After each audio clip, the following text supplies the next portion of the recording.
আমি আগৰ ক্লাছত কি পঢ়িছিলোঁ সাগৰৰ সোঁত হয়নে সাগৰৰ সোঁত বিষুৱেখাৰ পৰা ওপৰে ওপৰে মেৰুফালে যায় আৰু মেৰুফালৰ পৰা অহা শীতল সাগৰীয় সোঁত তলে তলে আহি আকৌ আমাৰ বিষুৱৰ ওচৰত ওলাই যায় আজি আমি সাগৰত আৰু এটা হয় ঢৌ সাগৰত আৰু এটা সৃষ্টি হয় কি হয় ঢৌ সেই সাগৰত সৃষ্টি হোৱা ঢৌবোৰক কি কোৱা হয় জোৱাৰ তাৰ জোৱাৰ ভাটা দুটা আছে তাৰ এটা জোৱাৰ ভাটা নাম হৈছে কি বাসন্তী জোৱাৰ কিয় হয় যে যেতিয়া মই লিখিছোঁ পূৰ্ণিমা আৰু অমাৱস্যাৰ সময়ত কি হয় পূৰ্ণিমা আৰু অমাৱস্যাৰ সময়ত পৃথিৱী চন্দ্ৰ আৰু সূৰ্য একেডাল সৰলৰেখাতে হয় বুজি পালানে একেডাল ৰেখাতে হৈছে দেখিছেনে তোমাৰ কি কয় অমাৱস্যা এয়া পূৰ্ণিমা ফুল মুন দেখিছেনে এই যেতিয়া পৃথিৱী সূৰ্য আৰু চন্দ্ৰ একেডাল ৰেখাতে হৈ পৰে একেডাল ৰেখাতে হৈ পৰে তেতিয়া কি হ'ব মানে তেতিয়া আমাৰ পৃথিৱীৰ উপৰিভাগত থকা জলভাগ অৰ্থাৎ আমাৰ মহাসাগৰৰ ওপৰত কি হয় ঢৌৰ সৃষ্টি হয় এইদৰে সৃষ্টি হোৱা ঢৌবোৰকে জোৱাৰ ভাটা কয় আৰু যেতিয়া অমাৱস্যাৰ পূৰ্ণিমাৰ সময়ত যিটো জোৱাৰ সৃষ্টি হয় এইটো বিৰাট মানে কি হয় এইটো মানে অলপ জুৰি জোৱাৰ মানে ষ্ট্ৰং সেই জোৱাৰকে কোৱা হয় বাসন্তী জোৱাৰ বুজি পালা চ' আমি কি শিকিলোঁ আগৰটোত কি জোৱাৰ বাসন্তী জোৱাৰটো কিন্তু জুৰি দেই শক্তিশালী জোৱাৰ তাৰপিছত আৰু এটা জোৱাৰ আছে কি জোৱাৰ নাটনি জোৱাৰটো কেনেকৈ হয় এখন কি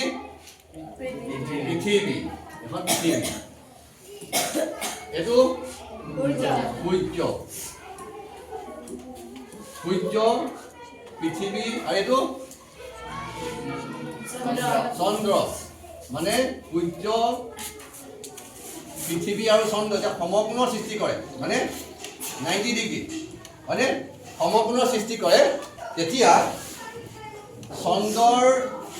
ফালে পৃথিৱীৰ যিটো অংশ ওলাই থাকে তাত জোৱাৰ সৃষ্টি হয় সূৰ্য মুখামুখি হোৱা অংশটোত জোৱাৰ সৃষ্টি হয় বুজি পালেনে পৃথিৱী সূৰ্য আৰু চন্দ্ৰ যেতিয়া সমকোণত মিলিত হয় বুজি পালেনে কথাটো 90 ডিগ্ৰী মান পৃথিৱীৰ মাজত আছে এইফালে আছে চন্দ্ৰ এইফালে সূৰ্য 90 ডিগ্ৰী হয় নহয় সমকোণ হয় নহয় তেতিয়া কি হয় সূৰ্যৰ ফালে থকা অংশটো আৰু চন্দ্ৰৰ ফালে থকা অংশ পৃথিৱীৰ অংশটোত সাগৰ বিশ্বত জোৱাৰ সৃষ্টি হয় অৰ্থাৎ সপ্তমী আৰু অষ্টমী তিথিত এনে হয় সমকোণটো কেতিয়া সৃষ্টি হয় তেতিয়া সপ্তমী আৰু অষ্টমী তিথি পৰে সপ্তমী আৰু অষ্টমী তিথিৰ সময়ত পৃথিৱীৰ ওপৰত চন্দ্ৰ আৰু সূৰ্যই সমকোণ সৃষ্টি কৰে আৰু তেতিয়া সূৰ্যৰ ফালে মূৰ কৰি থকা পৃষ্ঠটোত জোৱাৰ সৃষ্টি হয় ঢৌ সৃষ্টি হয় সাগৰত আৰু চন্দ্ৰৰ ফালেও মুখামুখি থকা অংশটোত জোৱাৰৰ সৃষ্টি হয় এনে জোৱাৰ কি কয় নাটনি জোৱাৰ ইংৰাজীত কি কয় নিপ টাইড বুজি পালা এই